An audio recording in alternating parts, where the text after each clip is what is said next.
JEE 2025 की तैयारी अभी से शुरू करे तो क्रैक हो पाएगा क्या? और आखिरी के 45 दिन में क्या रोड मैप होना चाहिए प्रिपरेशन का, जिससे एक अच्छी परसेंटाइल स्कोर की जा सके। अब कुछ लोग बोलेंगे दीदी जेई मेंस तो 22 जनवरी से है, अभी तो 60 दिन से ज्यादा है, ये 45 दिन क्यों बोल रही हो? क्योंकि भाई जो भी पढ़ाई करनी है ना, 31 दिसंबर तक ही तुम इफिशिएंटली कर पाओगे। बाकी लास्ट के 20 दिन सिर्फ और सिर्फ रिवीजन के लिए रखना है, वरना सब पढ़ा लिखा पानी में चला जाएगा। एंड जो लोग 12th बोर्ड वाले जो बच्चे हैं ना, उनका तो भाई जनवरी में प्रैक्टिकल एग्जाम, वाइवा, ये सारी चीजें रहेंगी, तो उनको तो वैसे भी उधर कोई टाइम नहीं मिलने वाला है पढ़ने का। तो मैं तो यही बोलूंगी कि 31 दिसंबर को ही डेडलाइन मान के चलिए, वहां तक ही आप जो नया पढ़ सकते हैं, उसके बाद आपके पास कोई नया पढ़ने का चांस नहीं है। तो अब आते हैं उन 2 क्वेश्चंस पे, बट उससे पहले कमेंट्स में बता दीजिए कि आप कितनी परसेंटाइल टारगेट कर रहे हैं जेई 2025 में। सबसे पहला प्रश्न, अभी से करके जेई क्रैक हो पाएगा या नहीं? तो देखिए, ऐसा है कि अगर आप रोज रोज यही क्वेश्चन पूछते रहेंगे एग्जाम के दिन तक, तो बिल्कुल भी नहीं होने वाला है। लेकिन अगर आपने एंड में ही सही अब से एकदम जोरों शोरों से खुद को लगा दिया है प्रिपरेशन में, तो 100% you will get a very good percentile. दूसरा और सबसे इंपॉर्टेंट क्वेश्चन, आखिरी के 45 से 60 दिन में क्या time table, road map and strategy होनी चाहिए अगर जेई मेंस में बेस्ट परसेंटाइल लाना चाहते हैं? तो अब देखो, 2 कैटेगरी के लोग इस वीडियो को देख रहे होंगे।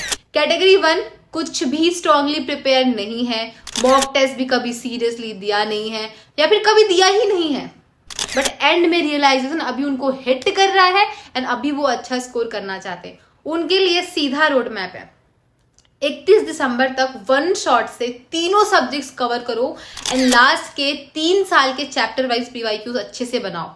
एंड ऑब्वियस ही बात है कि इतने कम टाइम में तुम इतना सारा सिलेबस नहीं कर सकते हो, तो मैंने block wise high weightage chapter and easy score करने वाले जो चैप्टर्स हैं उनकी प्रायोरिटी बनाई है, तो उनको मैं आपको दे दूंगी, लिंक अटैच कर दूंगी, स्क्रीन पे भी दिखा दूंगी, वहां से आप उनको प्रायोरिटी दीजिए एंड मैक्सिमम चैप्टर्स करने की कोशिश करिए। पहले आपको इन हाई प्रायोरिटी चैप्टर्स को देना है टाइम, उसके बाद अगर आपको टाइम बचता है तो आपको किसी और चैप्टर पे जाना है, वरना पहले आपको इन्हीं चैप्टर्स पे फोकस करना है तीनों सब्जेक्ट में।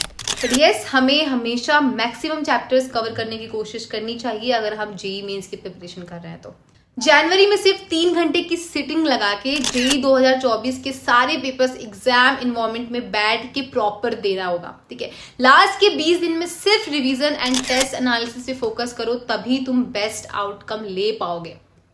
अब क्योंकि देखो जेई का पैटर्न थोड़ा सा चेंज हुआ है, नए पैटर्न के मॉक टेस्ट देने से भी आपको काफी ज्यादा फायदा होगा। तो इस चीज के लिए आप ओसवाल के नए पैटर्न के मॉक टेस्ट पेपर्स ले सकते हैं। ये फुली सॉल्व्ड है, इसमें शॉर्टकट्स भी हैं, साथ ही इसमें 2024 के प्रीवियस ईयर के टेस्ट भी हैं उनके सॉल्यूशंस के साथ। नए सिलेबस के 1000 से ज्यादा नए क्वेश्चंस हैं, साथ में माइंड मैप्स, निमोनिक्स भी दिया हुआ है। लास्ट के 5 साल के चैप्टर्स के ट्रेंड्स दिए हुए हैं, उनके वेटेज और कैसे वो आते हैं एग्जाम में, एंड वैल्यूएबल एक्सपर्ट्स के टिप्स भी हैं जो आपको इसमें मिल जाएंगी। लिंक मैंने आपको डिस्क्रिप्शन में डाल दी है, आप जाके वहां से इसको ले सकते हैं। एंड यार, अब बैठ के प्रॉपर प्लान करो कि किस दिन कौन से एंड कितने चैप्टर करने हैं, कहाँ से करने हैं। देखो, बहुत सारे यूट्यूब पे 1 शॉट आपको मिल जाएंगे, अब आप उसमें से देखिए जो आपको सबसे ज्यादा जहां से समझ में आ रहा है, आप वहां से कवर अप कर सकते हैं। जनवरी में किस दिन कौन सा टेस्ट देना है, सब कुछ आज से और अभी से आपको प्लान होना चाहिए। चैप्टर्स का, टेस्ट का, रिवीजन का, सारी प्लानिंग आपके पास आज होनी चाहिए एंड आपको ये स्ट्रिक्टली फॉलो भी करना है। अब उन लोगों की बात करते हैं जिन्होंने काफी चैप्टर्स अच्छे से करे हैं, टेस्ट भी दिए हैं, बट बहुत सारे चैप्टर्स वीक भी हैं एंड कॉन्फिडेंस नहीं आ रहा है। उनको एंड में यार 31 दिसंबर तक अपने वीक चैप्टर्स पे और रिवीजन पे फोकस करना चाहिए। सेम जनवरी में पूरा time PYQs and full test देना चाहिए एंड एनालिसिस में और रिवीजन में टाइम डिवोट करना चाहिए अपना पूरा ये 20 दिन जो जनवरी वाला है। बाकी पूरा ये दिसंबर वाला टाइम उनको अपने वीक चैप्टर्स को थोड़ा स्ट्रॉन्ग करने में और इन चीजों में फोकस करना चाहिए, चैप्टर्स को मैक्सिमाइज करने में फोकस करना चाहिए, ठीक है। अब देखो, सारे डिस्ट्रैक्शंस को हटा के फुली फोकस करने का टाइम आ गया है।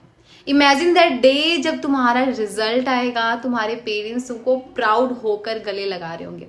Isn't that enough to give your best for once? बाकी फ्री PYQs टेस्ट अगर आपको देने हैं तो आप exam-app से भी दे सकते हो। आपके सारे पेपर्स हैं 2024 के एंड प्रॉपर आप NTA के फॉर्मेट में अपने लैपटॉप पे एंड अपने फोन पे उसे बैठ के दे सकते हैं। एंड हाँ यार, एक बात याद रखना, मेहनत कभी वेस्ट नहीं जाती है।